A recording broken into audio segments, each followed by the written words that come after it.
If you're a man, you should be welcoming challenges because challenges are how you grow. Taking on responsibility is how you become more of a man. If you're going through something tough, this is an opportunity for you to get to the next level. And so if you're not having success in your life and you're complaining about every little thing that happens to you, you are a loser and you need to change that attitude immediately if you want to have any success with women and if you want to reach your full potential. Welcome the challenges. Get on your edge. Everything you face is an opportunity for you to get stronger and better.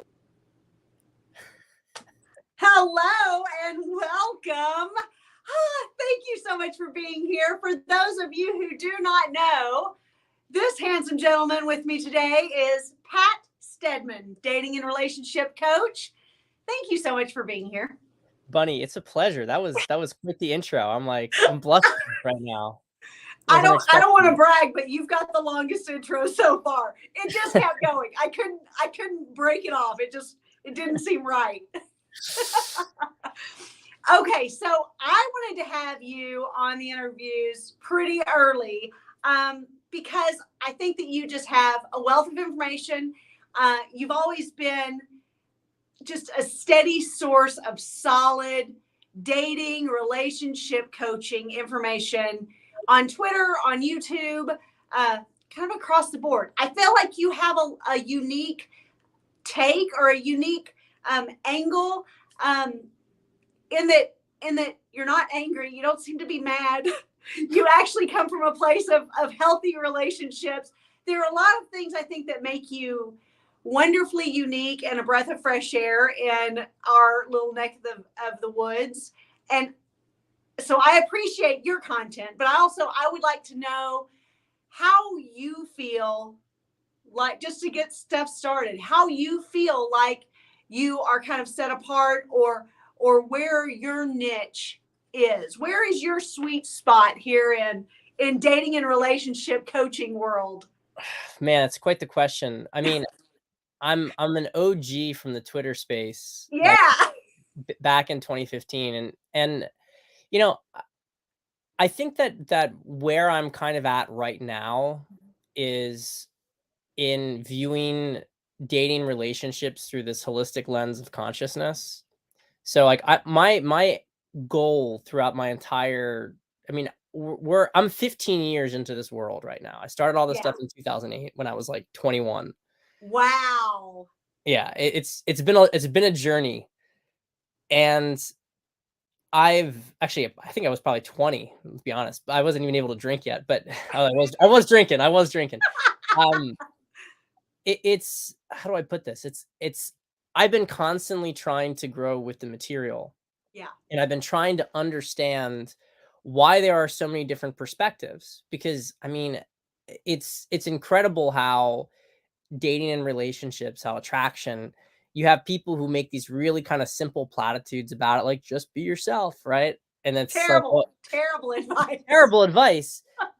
But you have people who will talk about like opening up and connecting, and you're like, is that? But then you see maybe a lot of these people have good relationships. Then you have other people talk about game, and you're like, is that it? Right. And you see people who do that, who get success with women, but don't have good relationships. And I was just, I was trying to understand all this stuff and try to put it together. And I think I'm really getting there now. Yeah. To understand how this stuff works in different contexts and really different states of consciousness that the individuals in question reside in. So I can say that this advice is correct. Like I find myself saying more and more now, like this is, everybody's correct. Yeah. Just depends on when. Right. Well, and I think there's a place kind of like one of those circle diagrams where there's all this, there are places, corners of the circles where they overlap, but so it doesn't make this wrong. It just makes it hard as you move across the sphere, for the overlap to happen. Like you say, maybe something that's great in pickup doesn't necessarily translate to then if you want to keep the girl around, things like that. Yes. And, I think for a lot of it also depends what does the guy want, but also what sort of stuff he needs to do depends on where he's at as a man. Yeah. So, a guy who's very, very well internally established, who has like a very more expansive perspective, more, I would say that his consciousness has gone up, and that's maybe been through experiences and processing, pains and issues he has, right? Taking Yeah. more risks. That man is not going to need to do any of the stuff that another guy's at who doesn't know how to talk to women. It's even if that other guy never learned how to like do cold approach, if he's faced these things in life and with himself, he's going to naturally be better at talking to women than this other guy who might need to go through this process. So yeah, it's like everything's context, not only for situation but for individual and where they're at. Right. Right. So since 2008, how much have you seen? I mean, you weren't married. I assume you weren't married at that time. Nope. So how much has your advice evolved? How much has your practice evolved? Like, were you primarily more on the pickup side? Were you more on the kind of just dating side of things? And now you feel like you're more into the long-term relationship. I mean, how has it evolved over 15 years of being in this space? Yeah, I mean, when I got into the space, I was totally clueless. I was And like, what brought you here? I mean, what brought you to wanting to share what you were doing or practicing or learning about? right. So when I say 2008, just to clarify for the audience, I didn't start coaching officially till 2015. Okay. So I'm Okay. about, a little more than halfway through when I go to 2008, this is like my, I guess, red pilling or like Yeah. awareness of the Yeah. world of attraction. Um, and that was triggered by, I think, which is common for a lot of guys, getting broken up with and not really knowing what to do next. I mean, I I had no idea what I was doing with women, but I had somehow attracted a very, very beautiful girl who was like my late high school, early college girlfriend. Relationship got really nasty. I take a lot of blame for it. I was insecure. We were very different people, but whatever. It's like a high school relationship. What do you expect? Yeah. Yeah. But at the time, it was paradigm crushing because even though Right. things sucked, I was like, well, we're each other's first. I'm supposed to be with her forever. It's just supposed to be that way. What do you That's mean? how it's supposed to be. Yeah. And so when that ended, I was thrown into this abyss. And I was Yeah. like, well, I don't, because she immediately was able to get another guy. She never had a problem with that. Right. And I was like, I'm never going to get a girl at least that attractive again in my life. That was like the fear that I had. And what happened is that summer I'd really like immerse myself in work and studies, just try to like take my mind off things. And I remember walking on campus. I remember walking past the bookstore and seeing this book called The Game. Now, 6 or 7 months earlier, I had been in like the school cafeteria and I'd been reading like the campus newspaper, and some girl had done like a review of The Game. And Fascinating. she was scathing about it. She was like this would only work on like some dumb girl. No girl would ever fall for this. And even at that point, like not having any awareness of anything, I remember Yeah. reading that and saying, she's so pissed off that there must be some truth to it. Exactly. Exactly. And I just filed it away. Like it was in one ear out the other, went on with my life. And then I saw the book there. I'm like, oh, isn't that the book that I read that editorial about? I kind of did like a double take. And I was like, well, why not? Let's just get it. So I bought the Yeah. book. It's an incredible read, obviously. Neil Strauss is a great writer. Yeah. But the thing about it was it showed me that attraction was, you could learn how to create attraction. But the main message in it was that I learned that I could change who I was entirely. And that, believe it or not, was just like a completely foreign concept. I thought who I was totally fixed. Right. And so I, after that book, I was just consuming material, dedicated myself. I'd become like a total dork Like I was hanging out with I went to UPenn as like an Ivy League school, and I was hanging out with Yeah. like the dorkiest Ivy League kids. And look, I'm saying this, you know, with love for a lot of them. They were good people. I'm still friends with some of them to this day. But Right. um, but they, you know, I wanted to have a big social network, and I realized I'd kind of fallen into this because I was like too afraid to expand outward. And so I started going out, like really like, I'm going to build a social circle. I'm going to talk Yeah. to girls. And I just like put myself through that crucible, and I got good over time. I mean, I won't go through the whole story of my life, but essentially I No, was you're out, you know, I was dating women, got into another relationship at one point, learned a ton from that. That fell apart. Went out there, was starting to crush it, was dating multiple women at the same time. Yeah. And then I met my wife, and it was different. And, you know, there's a whole story with that. But I decided that even though I was nervous because of some of my past, you know, I think I had developed, it wasn't like conscious to me at the time, but I think I had developed some trust issue Right. because of just two heartbreaks, right? Uh, Sure. but I jumped into it, and then I've had to go and navigate this, and it's been fantastic. I mean, I've been with my wife now for, like, we started dating 10 years ago, Okay. and we've been married for, I guess, 7.5 years at this point. But I decided to get into my business about a year or so into dating her. Oh, wow. How Um, did she feel about that at the time? I mean, she was super supportive. She was yeah. super supportive about it. I mean, she knew about my past. Like, Yeah. she knew who I was. Um and I think that well, first off, I mean, she saw that I believed in myself, and I wanted to do this. I think that she liked, the idea of that I could have a successful business. But uh it little did she know she'd have to support me for 2 years doing that. Um but the relationship has been, like, this second half, let's say, has been so fantastic because I've now had to navigate a relationship. Yeah. And I mean, the challenges that I faced going and picking up girls, sleeping with women, dating multiple women, have been in some ways pale in comparison to what I've had to deal with facing, like, the crucible of marriage. Sure. And um and so my work, the way I like to, like, talk about myself is, so my business coach tells me to do this. I'm the coach for all seasons, because I deal with Yeah. guys when they're at this, like, very early stage, like meeting women, but then it goes through, like, deepening intimacy, overcoming challenges, fights.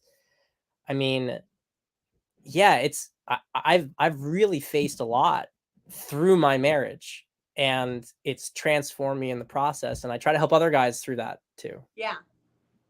I love that. How involved in your business is your wife now? Um, Aside from being my plaything that I experiment on, Exactly. Hey, there's a lot to be said for that role. no, and I think that it earns her a sort of cut of the S core. Yeah. You know, we, but other than that, Y'all um, don't discuss stuff or, no, I 100%, I do discuss stuff with her. Yeah, but I yeah. mean, she's not like, I use her as a sounding board for strategy, Yeah. and to talk through certain things. I ask her opinion on stuff, but I mean, she's not like my secretary or Right, doing. right, right, right. She's not like, I don't think she wants to get into the Twitter space. Like, I've tried to, like, prod her to, like, you want to get a Twitter account? Do you want to get into this? She's like, no. But No. It's I kind of a, love that you guys are doing it. I'm like, if only you could be like Bunny and get out there yeah, on Twitter and it's start. a rough, it's kind of a rough neighborhood to just hang out in sometimes. Sometimes it can kind of, it can nag you out even when no one else is nagging you. 100%. Really. Oh, I love it. Tell me a little bit about, because I'm really curious about your master class. Now, do you have multiple themes? Do you have one masterclass, like overreaching. What does that look like? How, you know, how does that operate in your world? So I appreciate you asking me about the masterclass. Well, good, thank you. The masterclass was really a big leap forward in my business. Yeah, I would think so. And so what happened was in 2019 was, I think, my like breakout year. Like, just to close the loop here, even though I know that's good for attraction and keeping people wondering, but I'm gonna be professional here. So 2015, 2016, I really struggled a lot with my business. I had some low hanging fruit because I had gotten the coaching to begin with, because I had been in some forums, and I'd really helped out a lot of people within those forums. I was probably the biggest person talking, besides for the official coach themselves. And so when I mentioned there, hey, I want to get in, I'm thinking about, getting into business, I don't know what to do, I had a bunch of people say, you should be a coach. Yeah. And it was weird because I'd always just thought of myself as a student of this stuff. I never thought of myself as an expert or authority. And so I kind of was like, okay, yeah, I can do that.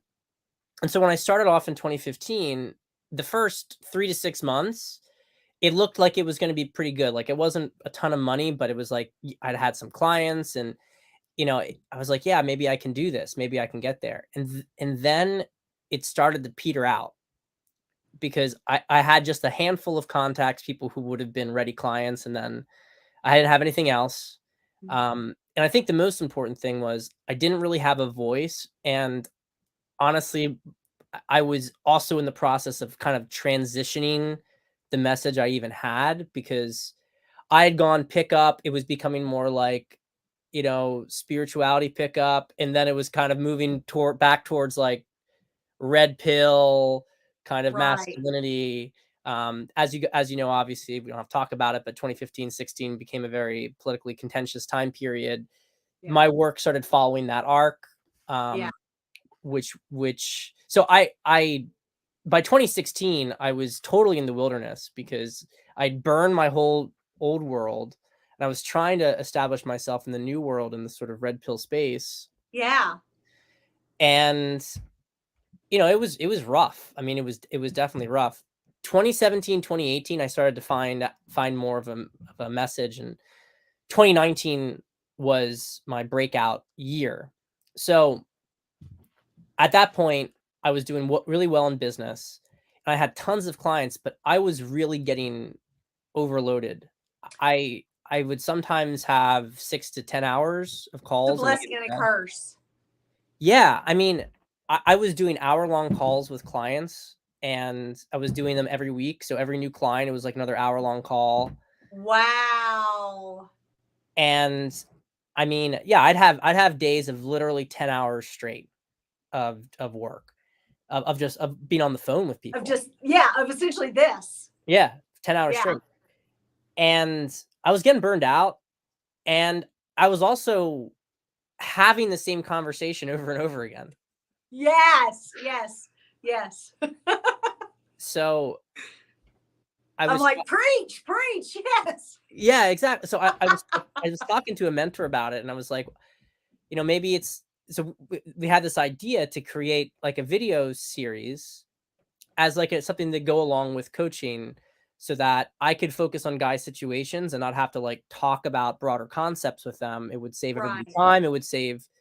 And then we realized it was like, well, if you're going to create like multiple hour-long course, you should just sell it on its own too. And so that's what happened. And so you had the initial masterclass, which was about 14 hours. Wow, that's awesome. And then we did an update the next year, added about 4.5 more hours to it. And so now it's a little bit, it's almost 19 hours, like 18.5 hours. And it's been now almost 3 years since the last update. And I'm like really excited to give it another update. Like, I have so much stuff. Yeah. Absolutely. Like, the first update was like, oh crap, I forgot to add these things. Like, it was kind of like an afterthought. Sure. But then it was like, okay, that's good for where I'm at. And then I had to do this deep exploration the next 3 years. And now I'm like ready to have a huge, so the masterclass itself, it's almost 19 hours. And it's kind of similar to like this concept of the coach of all seasons. It is the life cycle of stuff. So the first module, and every module is about 2.5 to 3 hours long. Wow. The first module is all on like inner work and deep psychology, helping you to kind of understand yourself and your patterns as a man. Wow. Module 2 is all female psychology, a lot more of like dark red pill stuff, discernment, understanding. This is, I think, like it's like the sexiest module because we really get into like breaking apart female behavior and manipulation. And then module 3 is all about attraction, how to generate it, how it works.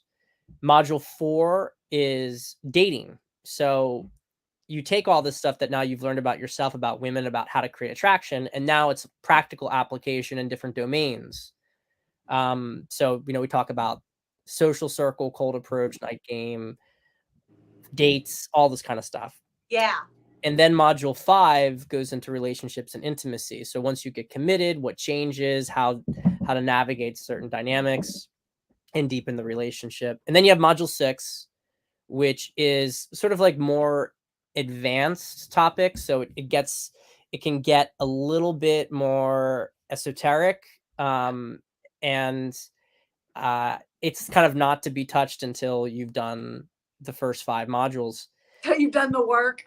Yeah. And then there's 2 Q&As. One that's like they're basically about questions within the masterclass itself and add clarification to certain modules from feedback from people who looked at it.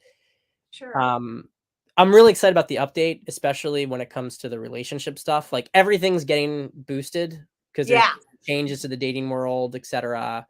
Talking about Instagram, etc. a lot more. But, right.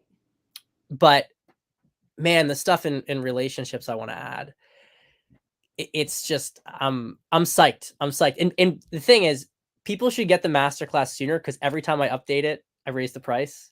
Yeah. But if you have the masterclass, the updates just come right into it. You get the update. That's awesome. Awesome.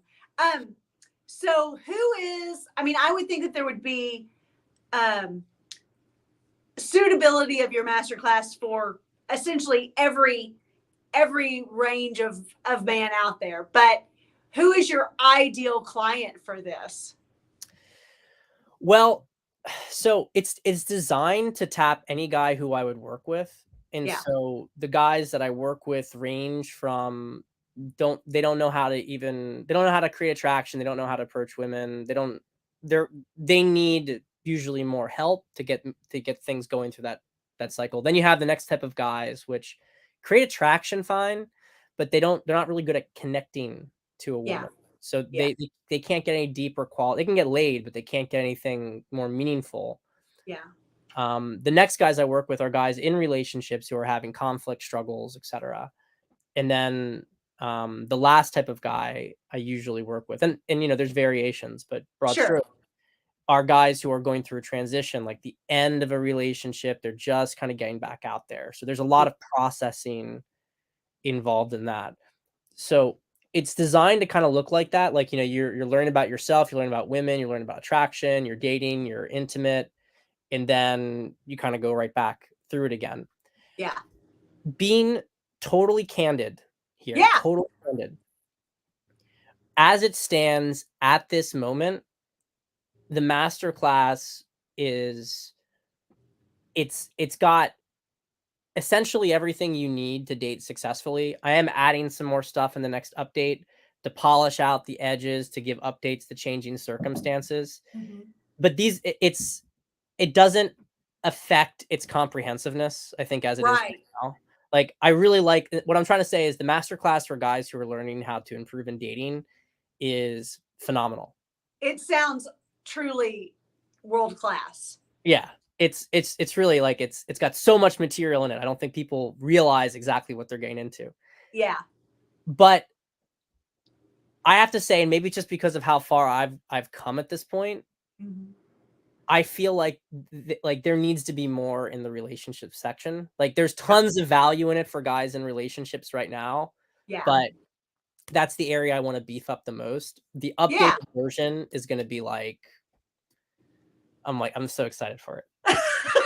So when are you doing the next update? When can we expect that? When can we expect the next price bump? That's right. I mean, it's going to be this summer. Yeah. It's going to be this summer. That's awesome. Yeah, 100% this summer. It might be as late as like August, September release. Sure. There's a lot that goes into it. Yeah, because if I've traditionally filmed in September. It's like I don't have to do that. It's like OCD though. Maybe I'm gonna go back to the same That's studio. just your new year. Is that your fiscal new year? It's my video new year. Like I have to go back into the same studio. I really try to keep this consistent. Same studio, same suit, even like just. That's suit. great. Except now I don't have as much hair as I did when I started. People it like will jumps know. back and forth between like various levels of hair. People are gonna know which videos are new and which ones aren't. I respect that. Yeah. I respect that. That's awesome. What do you think is the biggest challenge to relationships right now? Like there is a lot being thrown at us from every angle and I actually want to get into AI, so don't get too deep into that yet. Okay. But because you're a fascinating source of information for that. So I want to get to that like next. But right now I want to know what you think the biggest challenges are, the biggest hurdles to just having quote unquote normal, healthy relationships right now. Yeah. So because there's a lot you can pull from. There's like 18 things off the top of my head that you could give and it'd be like, yeah, that is the problem. Yeah. I guess what I would say fundamentally, and I think so much of this stuff stems from it, is I think people are there's so many easy way outs that we've given people now. Sure. So I'm not like a dogmatic person with stuff, and I'm not somebody, even though I'm someone who believes very much in like, the sanctity and importance of marriage.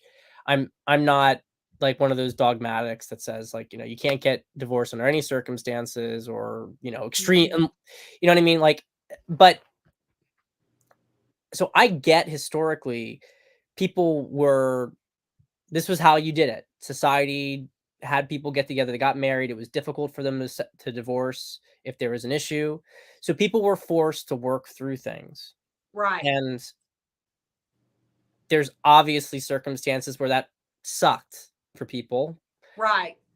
But there was a lot of benefit from the sense that people were able to really face themselves and grow through, because commitment forces you to grow. It forces you to face yourself, and you have to change, you have to move forward, and the other person that you're with they have to make the decision whether they're going to too. Otherwise you move to another level beyond them. Right. Well, there's always the people who are like, we just grew in different directions. We just grew apart. Yeah. I was going this, yeah, exactly. Yeah. 100%.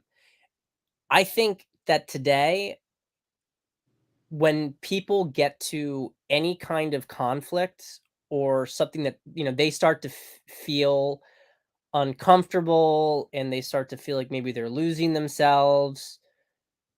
And I don't blame them, because I don't think that they're given the tools to navigate this, not from their parents and not from society at large, which gives them dog shit advice. Yeah. But I don't think people know how to lean in. They're too afraid to lean in. So when they start to have tension in a relationship, rather than lean into it and see, okay, how can I change from this? Because the thing is, if you're having tension in a relationship and you say, okay, like this sucks, I'm going to leave, you didn't learn the lesson of it. Right. Right. if you lean into your part in the pattern and you transcend that, and the other person does not, won't, then it's like, I get it. You've learned a lesson. It's time to move on. Right. Very often, though, what happens is that when you do that and you get to that next level, then the other person will too. And then, you two can move on together. Yeah. I think that people are like, they're too afraid. There's so much anxiety in the younger generation Mm-hmm. that they don't know how to face that kind of stuff. It's just like, if I feel in pain, I'm gonna break up and then go swipe online and then have sex with a stranger and to feel better about myself. And then they don't feel better about themselves. Right. But Right. they escape. So it's like they have all these there's so much like an ability to just dopamine your way out of and to escape from something that's meaningful and transformative. So I think that's the reason that relationships have become so hard. There's you know there's so many different fantasies that you can choose from. Yeah. Well, and like you're saying, if they're not learning the lesson, they're just going to repeat the pattern and repeat the pattern and repeat the pattern. Yeah. So they're not learning from it. They're just going to keep doing the same shit over again because they're not doing the work it takes to learn the lesson. 100%. Yeah, that's rough. But there's hope. 100%. Yeah.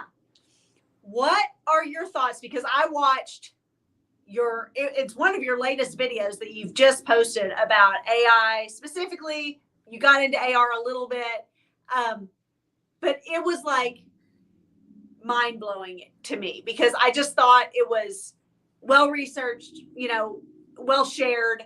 You speak with confidence and clarity about the subject, and it really did get me thinking about how crazy our lives can be in the very near future because of AI. So will you just go, will you talk about AI and you talk about AI and it's interactions with the dating and relationship world? Yeah. So there's been a lot of hype around Chat GPT and what it's able to do, and people, I think, just this year, like this calendar year, have Yes. really started to think about like, oh wait, AI is actually here, and this is what it can do, and I see people like freaking out about it in a negative sense, freaking out about it in a positive sense. Um, I'm I'm kind of like in the middle, I guess, and this is what I mean by it. And I talked about this a bit in the video, that I think for the last 200 plus years, on a very accelerating rate, humans have been increasingly learning how to not be human. So it's like, in order to be productive, you need to do things that are, first it's working in a factory, it's being kind of robotic about stuff. Mm-hmm. It was like that on a very physical, mechanical basis, and then it started to become much more like that in white collar, where it's just like you're a paper pusher. Absolutely. Yeah. Soul sucking work. People have been talking about the corporation and how the corporation is like, I don't want to be in a corporate world. This sucks. This is taking my my humanity away. And I think Yeah. for a lot of, not everybody obviously, but for a lot of people in those jobs, that's the way it is. So the internet began to liberate some people from this, because now they had, and I think especially with intelligent people, they had more access. Like, I think the difference between an intelligence person's capacity and, let's say, an average person's capacity is that intelligent people, where their real gift is, like, yeah, maybe they can think a little bit faster, maybe they can, they have a better memory, maybe, but the real thing is that they can ask the right questions. Yeah. It's a big deal. Yeah. So if you give an intelligent person a library, well, 100 years ago, that was like what they needed. If I had a library, they could find answers. They could, maybe they could contribute themselves, but this was the big thing. Then the internet, it's like they know what to Google, they know what to look for. Yeah.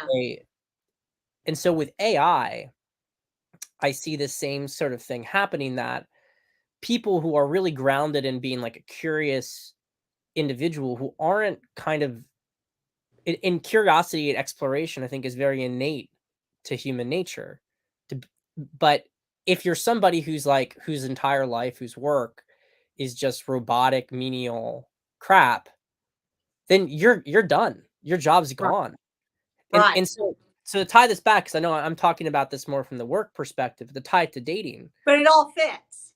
Yeah, it's a mirror. So as time's gone on, you know, you've had more, we've been more and more liberalized sexually. And especially as dating got pulled in with the internet and with dating apps, it started to become much more like you're shopping for people. You know, Yeah. you're not out and about necessarily connecting. You didn't meet a girl, you were interested, you had your innate sexual desire, your ability to connect with somebody else.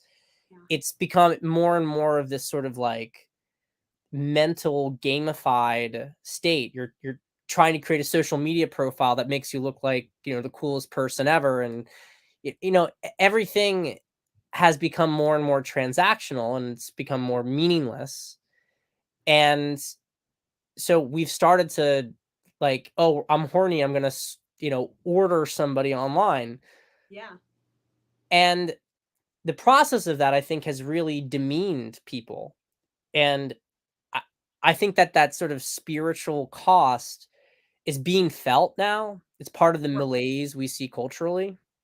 And so the thing is, like, and to the extent we've had like now the OnlyFans phenomenon these past 5 years, where you have girls who, you know, liberated by the internet, can dildo themselves for money online for Right. free. You know, they get money for it. They don't need to have a pimp. You know, they have a minuscule payoff to the Right. website. So I think, is doing a similar kind of thing, because if you're going to start to get sex dolls, which have, you know, artificial intelligence in them, feel totally lifelike, you can get them to do things, move the right way. Um, you know, it's people who are looking for a fantasy in their relationships, who are looking just for like, you know, just skin deep. Obviously, looks are important, but just want to fuck something Mhm. hot. Mhm. What's gonna do whatever they want? Well, I mean, AI is gonna be there for them. You know, Right. Or if they can't manage a relationship, if they truly are the guys who struggle greatly with women, can't kind of get over the hurdles for a whole number of reasons. But yes, it's exactly, Bunny. It's giving guys the sort of perfect cop out of reality. right. You know, you don't know how to talk to women. Well, guess what? You don't have to anymore. You can fuck a Right. robot, which doesn't care how insecure you are. It'll pretend that you're not. Yeah. Now, you know, you can make an argument that maybe there's going to be some like healing stuff that goes on through guys getting their confidence built up by some AR, you know, AI girlfriend that then makes them able to interact with other women. It's super dystopian. I don't, what I see fundamentally happening though is that people are going to lose themselves completely in AI, because AI will create for them the perfect fantasy. I mean, you could create, even without the physical element, Mhm. you could create like an AR, VR, um, total like you'll be able to create your own porno Right. with AI. You don't Well, need and to why like, would you then want to deal with a real human woman who may give pushback or may not be in the mood tonight or whatever? right. And this is the question. Yeah. And I think people who are really negative will say, well, you know, they won't. And this is all gonna end as a result. Like the human race is over. And I'm like, well, I don't think that that's the case. I think that there are a lot of people who will almost welcome the chance to become more human, because you have women right now who are you know, it's going to be, it's kind of going to be like a spiritual choice, because you're going to have some people who want the best fantasy they can possibly get, and they're just going to disappear into that. And then other people who are like, I want something real, and they understand the meaning behind it. And they're not going to almost put as much pressure on their partner to be necessarily this full fantasy, because they know, they can see the contrast with it. They can see the path. They want to be with somebody because they want to connect with someone. They want to grapple with themselves. They want something meaningful. Yeah. And what I found when it comes to even like great sex, I don't think an AI is not going to be able to replicate. They'll be able to replicate porn star sex, maybe. Right. You're not going to be able to replicate like what a mentor of mine called wall socket sex, which is the electrifying connection between you and That's another person. good. Yeah. They can't do it because you have to connect with someone on a certain level for that to happen. There is some deeper thing that's going on there. And it comes from facing yourself. Yeah, go ahead. Oh, I was just going to say, and I think similar to what you're saying, the pendulum swing happens. I've seen even with OF girls or the like, you know, that makes people, I feel like, reappreciate more modest, you know, more feminine, the gentler energy that comes with just the opposite of that. So like you're saying with the AI girls not actually being able to make a connection, and people actually craving some realness, even though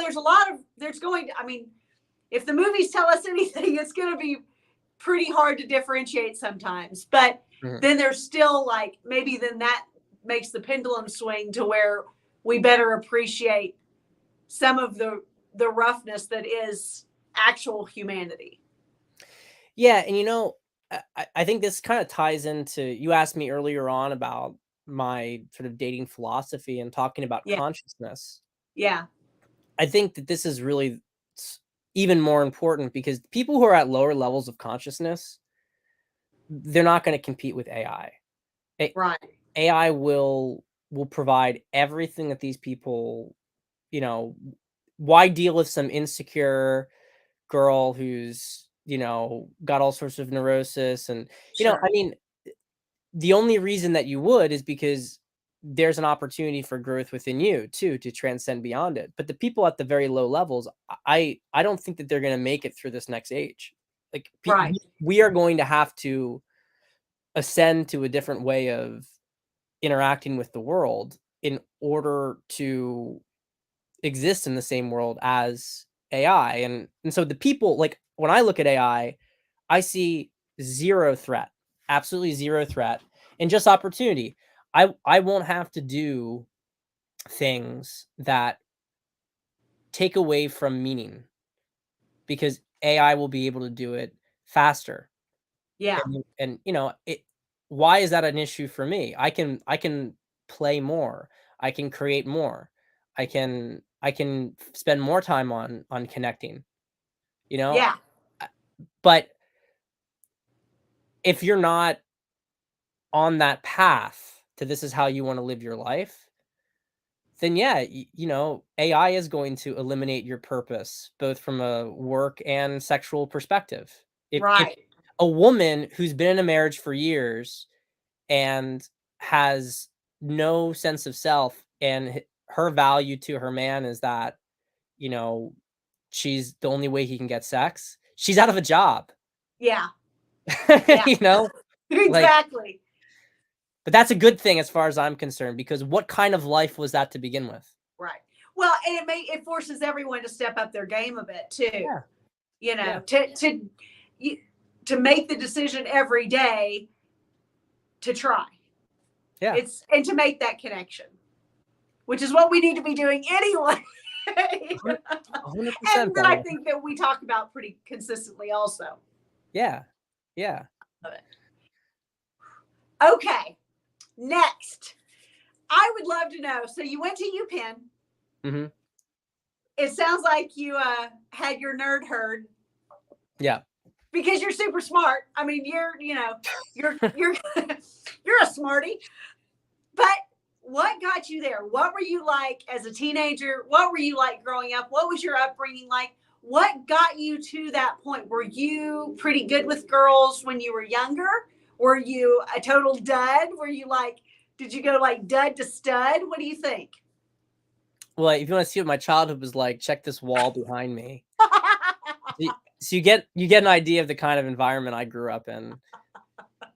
You know, like a father who was like an abacus, and you know, you'd ask him a question and he'd pull some random book off the shelf and find the exact page and hand it to you. I feel You know, like so I feel like you're essentially what I would have been if I had been born a man, because I'm an only child, and I always said that it was so good that they had a girl, that my parents had a girl, because I would have been, and this is not a knock on you, I would have been like a super nerdy, like I would have been like super smart, debate club, like all this stuff. And I might not have made the turn into like dating and relationship the way that you were able to, because my father was very similar. It was like, let's study this, let's discuss, so Yeah. carry on. Sorry. No, I mean, I'm kind of interested what bunny nerd would have looked like. That's I know. interesting alternative timeline. I know you. So I was very kind of nerdy, intellectual. I in high school I started to really open up a lot more, and you know, I hate to like pile on this, but when I got involved with drama club, which is like so nerdy too, but it was great because I only did like the musicals and stuff because I'm like a passable actor, but I'm a good singer. So I would do the musicals, and I think being on stage helped my confidence. Huge. That's huge. So I kind of came out of my shell, and the last 2 years of high school in particular, I really like, you know, I'd become kind of cool because okay, I was smart, but I wasn't like, I like to have fun. I like to party. I was, you know, I was friendly to people. I had a good sense of humor. I wasn't, I was never somebody who didn't want to talk to anybody else because I just had to be involved with my books. I Right. liked engaging with the world. I was really curious about stuff. That was the thing. So that's kind of what I was as a child. Like by the Yeah. end, I was super social. Just kind of like, you know, charismatic, eccentric, like intellectual guy, I guess you could say. Yeah. Yeah. And then I went to college, and my freshman and sophomore year, I was way more constricted again because I had lost my, you know, I left my friends and I felt Sure. insecure. The insecurities came back. It was like, again, I didn't know how to make friends. It's just that I had developed them through proximity. Yeah. Sure. Well, and okay, so I have 3 children, 2 adults, 1 is still in high school. 2 of the 3 of them are self-proclaimed like intellectuals. So, but the youngest in particular, well, all of them are very social, but the youngest in particular has a social network that's a lot like what you're describing. In fact, she was at a production of Mamma Mia at her school last night, where all of the people were our friends. You know, all of the people are her friends. But it's great because it's like they're all at the top of the class, but at the same time, there's a popularity level there because they're known, because they're familiar to everyone. Yeah. So it's a really good balance. And like you said, just the confidence level. Yeah, 100%. 100%. And the sort of route I took, so I started to have a similar arc in college as I had in high school, of like kind of being loser in the beginning and then becoming cool towards the end. But the difference is in college, because I entered into the world of like game and psychology, it was no longer kind of like an unconscious thing. Now I understood what was going on. I understand how to do it. And so even after college, I just continued to build on it. Yeah. That's awesome. That's awesome. My eldest made a real conscious decision along those same lines where, there was a shift where he went from being intellectual and he's a college athlete, but then once he went into his master's program, he was still a college athlete. He was still participating on the team, but it was very much like, I'm doing this to support because that doesn't need to be my focus anymore. So it's been interesting watching what you're describing in my own children as shifts have occurred. So I can totally relate to every single word you're saying. So what are you reading right now? What do you like to read? Because I imagine that with all those books back there that they're not just for show. No, they're not. Although a lot of these books are very much more like ancient history, like European history books, basically. What I'm reading right now, I read a lot of nonfiction. Yeah. I wish I read more fiction because whenever I do, it's like I absolutely love it. But yeah, it's almost like it's stupid, but I almost feel like guilty doing it because you don't sit and watch a movie, so you can't, What I'm reading right now is I actually have like 5 books open right now because I tend to read multiple ones. But the main one I'm reading at the moment is Passionate Marriage by Dr. David Schnark, I think his name is. Okay. Passed away a couple years ago, but it's a fantastic book. It's one of the best books I've read in ages in this field. So Very cool. I've been really enjoying that and kind of taking my time with it. I don't read more than a chapter a night just because it's dense, but like very illustrative. Very cool. Very cool. How much of then what you read do you apply? How much of it do we hear on the other side whenever you're going through things like that? Whether they're good, bad, or indifferent, because a lot of times, even if it's a terrible book, it may at least trigger some ideas and thoughts of different things to add to your masterclass or tweet about or coach or, that apply to a video. Yeah. So I get asked a lot, like, what books do you recommend on this topic or that topic? Yeah.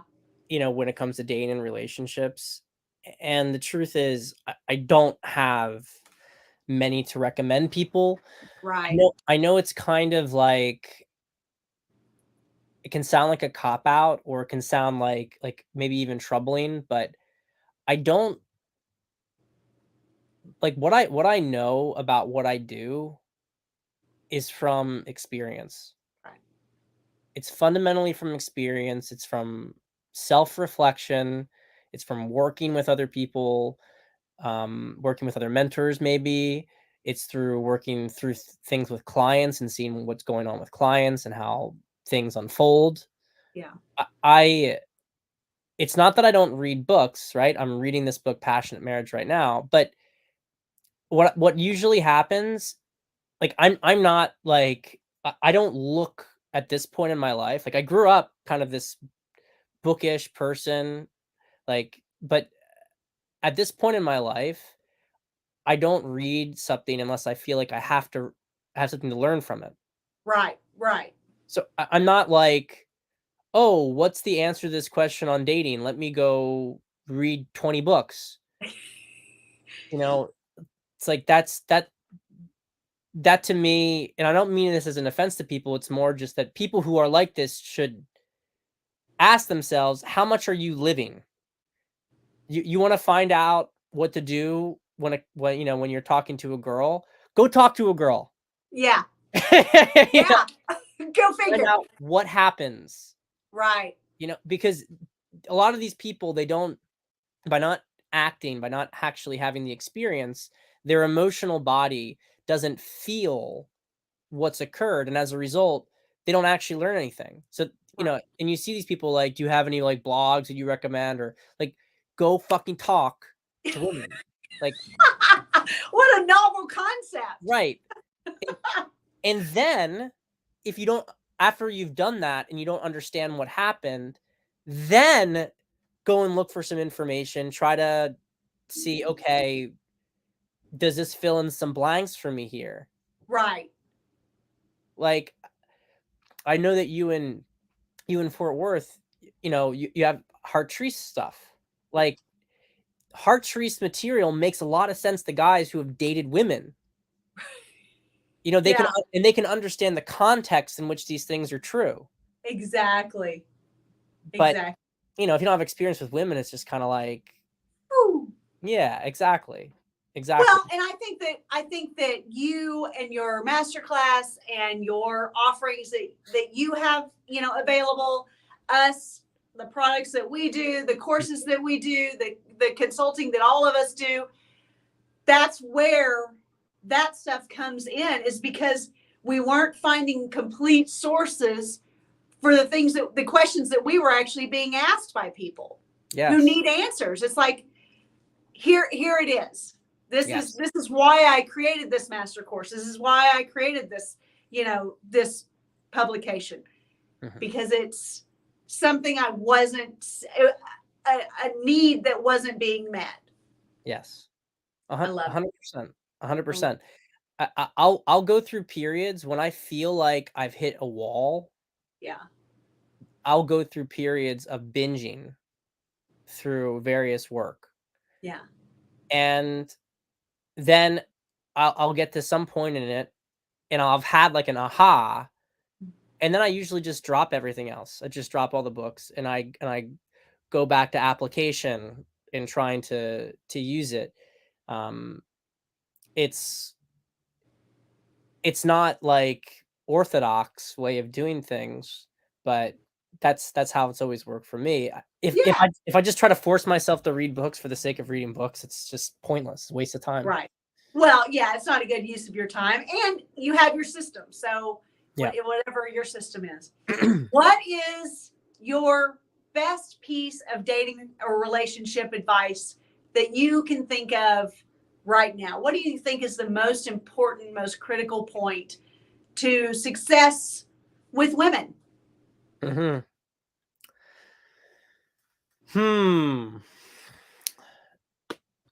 So dating and relationships, right? You want to just wherever you want to take it works for me. Okay. I feel like you have to understand how men and women both operate. And I think this is like a substrate level understanding. You have to understand that the feminine, if you like feminine energy, it grows from praise and from relaxation. I think today a lot of guys, they want all this stuff from a woman, but they don't understand how women work. Right. Like a lot of guys, whether they're dating or whether they're in a serious committed relationship, they want their woman to be X or Y, but then, they want her to be like, she needs to take more responsibility and do. It's like, what, you want her to be a man? Like, what is your? Yeah.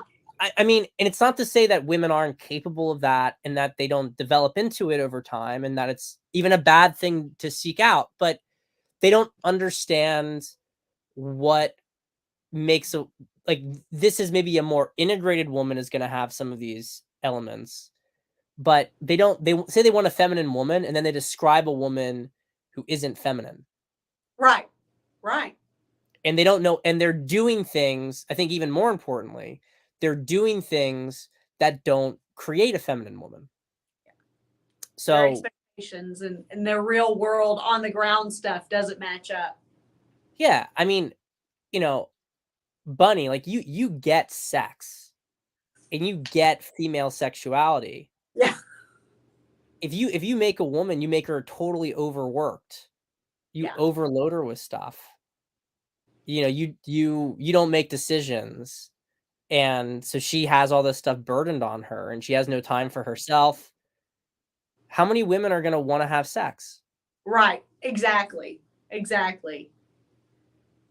But then they want her to carry equal weight, do all the same. I think a lot of guys, they have to be more honest with themselves, and they have to understand, you know, what they actually want. So, whoo, that's a lot. And that's what we're trying to help people with. yes, And I do think that you are succeeding. I think that you're doing a great job with that. I think you are too. So Mhm. appreciate your presence. Oh, I have to give you kudos. You are the one who coined me an attraction expert, which I immediately, for Worth, and I went, that was pretty good. We've used it on everything since. It I needs love to say attraction expert because Pat Stedman said so. it. I love it. I'm like, that encompasses everything. I love it. So when we were on your show, that's what you called us, and it stuck, and I love it. So thank you. I'm glad I can do it for other people because I am like incapable of doing it for myself. Like, I cannot. That's fair. That's Yeah. fair. Where can people who are watching who don't necessarily know, aren't as familiar with your products and services, where can they find you? What are the best places? So I'm on YouTube under Pat Stedman Coaching. I'm on TikTok. That's fun. That's And awesome. but the main place, by far the main spot to find me, interact with me, it's the only platform I'm like regular on every day, is on Twitter at Pat_Stedman. And if you like my material, I really recommend you get on my email list, which is patstedman.com/opt-in. I send out 3 emails every week. It's all I think I was gonna say it's all new. I think to be fair, 1 is like a greatest hits reel, but 2 are That's awesome. brand new every week. Original content, highly acclaimed email list. So those are the places that you can find me. I love it.